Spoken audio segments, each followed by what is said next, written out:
They say love is sweet, but when it turns bitter, it poisons faster than palm wine gone sour. Israel DMW and Sheila's marriage has ended in flames some time ago, right?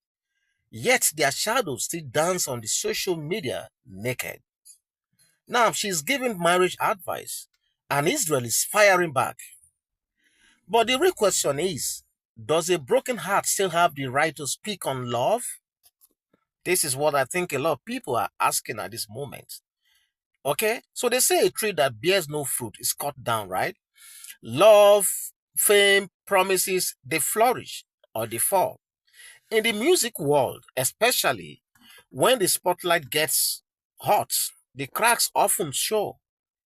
This is the story of Israel DMW and Sheila Courage. A love, bloomed, a love that bloomed beautifully at that time, but faded so quickly and now continues to drop shades in public.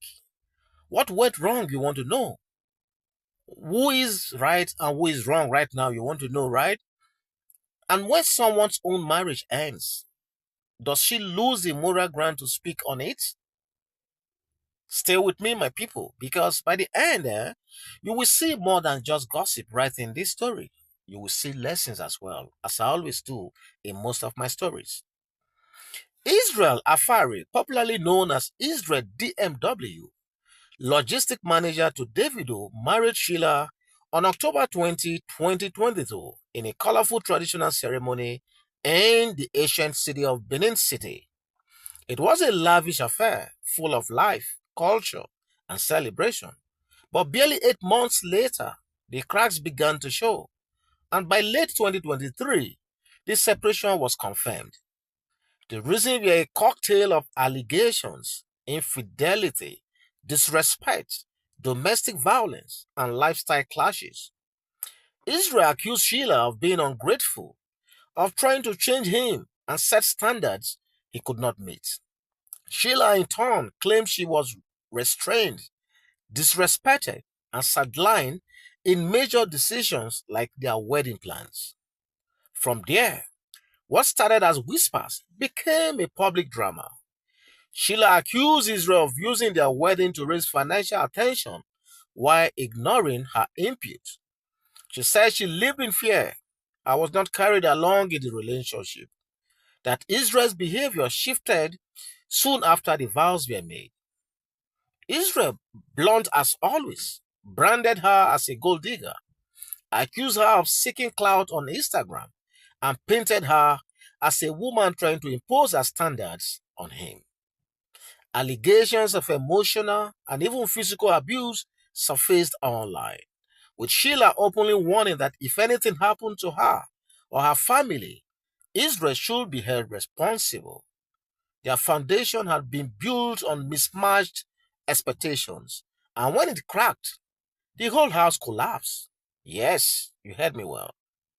Even after the breakup, the shades never stopped. Just like it, we are just reacting to the latest one right now. The shades never stop, either from Israel or from Sheila. They have been coming left, right, and center. Sheila gave interviews where she said she had no regrets about the marriage ending, that it was bound to happen anyway. Though she admitted she was hurt, especially by how her mother and friend were dragged into the feud, she still claimed zero regrets. Yes, that's what she said. She clarified that she never disrespected Israel's bond with Davido, insisting she only encouraged him to build a legacy of his own, something he could call his, beyond serving someone else. Meanwhile, social media added fuel to the whole fire.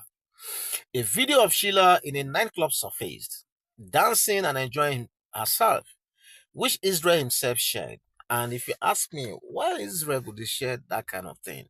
The woman is now his ex-wife. So, well, I mean, why is Israel sharing that for?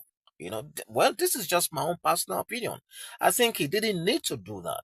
Okay? So, but again, the news is out there. He shared it himself. So netizens split sharply. Some said she was simply living her life as an ex-wife, while others accuse her of trying to promote herself. Okay? Israel, on his part, continued to call her out, accusing her of extortion and shameful behavior, while Sheila maintained she only ever asked for mutual respect. And I don't think that is too much to ask for, assuming what she's saying is true. Okay? And then came that moment, yes, that reignited the storm. Sheila spoke again about marriage. Omo, of all people to speak on marriage, okay? So she spoke about marriage, right?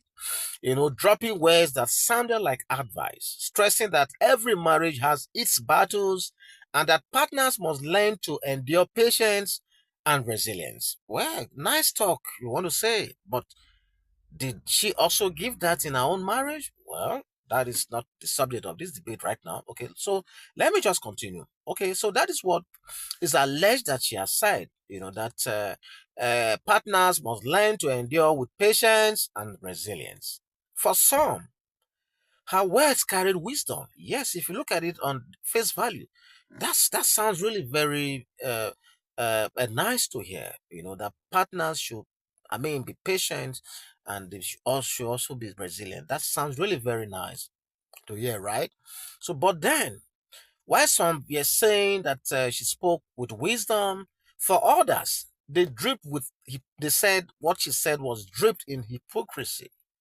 Critics snared. How could a woman whose own marriage did not last a year stand as a marriage counselor? Yes, I know it was going to get to this. So many were asking, how dare her talk about marriage when her own marriage didn't last for more than 8 months, according to the reports? Many accuse her of subtly painting herself as the mature partner and Israel as the reckless one. And just like that, social media descended into chaos again, and the babbles continued and continued. And it's still continuing even as I do this video. But our defenders were quick to rally. They argued that sometimes the people who, with scars, carried the deepest lessons. That it is those who have been burned, before, who best understand the fire. Well, they insisted that Sheila's words were not hypocrisy, but had earned truth. She was not prescribing perfection. They said. They said she was sharing what she had learned. Okay? She was not asking anyone to imitate her, only to reflect. In that light, her voice became not that of a hypocrite, but of a survivor. Okay? So the internet, however, remained divided. Some believe Sheila was rebranding, reshaping her image to look stronger and wiser after the dust of marriage had settled.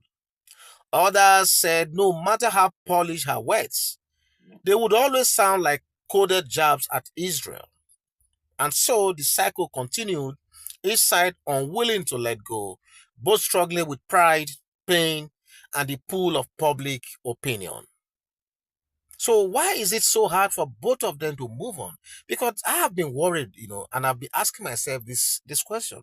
Why is it so difficult for either Israel or Sheila to really move on? Why these subtle shades here and there? Is it ego? Is it identity that is playing a part here? Because when a marriage, is public, it becomes part of who you are. And silence feels like losing face, right? Social media makes everything worse. Small disagreements are amplified, screenshotted, and even debated endlessly, like we are doing right away. But we wouldn't be doing this if either of them just decided not to even shade anyone. Okay? So sometimes the people themselves are the reason why these reactions are all over the place right now. Okay? So the question, like I said, why is it hard for them to simply just move on? Okay, why is it hard? So there are mixed signals, that are fueling the flames. Sheila congratulated, Israel, on his new house the last time, and to the surprise of so many people. Then post new photos and lives, and everything about her. By the time she does this posting, a lot of people are not so convinced. Some of them say even in that congratulation to Israel on his new house was part of a way of trying to draw attention to herself. Okay, so what it means is whatever she posts or Israel posts out there, people will always take it, out of context most times, and just react to it here and there. So the bond may be broken, right? But the shadows of their marriage continue to linger from all we are seeing right now. The public, of course, never misses a chance to compare. Many hold up Davido and Chioma as the picture of patience, loyalty, and discretion. Shoma rarely joins public battles, and yeah, she hardly does that. She keeps her private life quiet, supports her man silently and powerfully. Sheila, on the other hand, has chosen to be outspoken, giving interviews, clarifying, responding, and what have you. So some see that as strength, others see it as inability to let go. But at the end of the day, personalities differ, right? What works for one woman may not work for the other.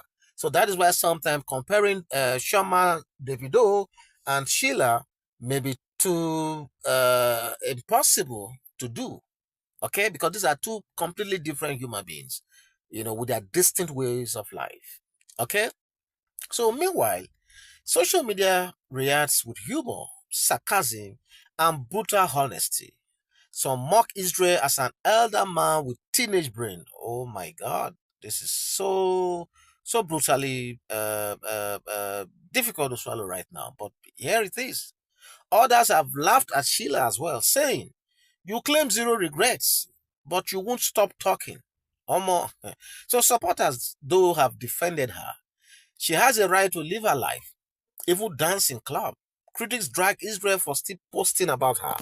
But I won't lie, even me, I would have preferred that Israel does not even post this woman again. Let gone by be gone by, already.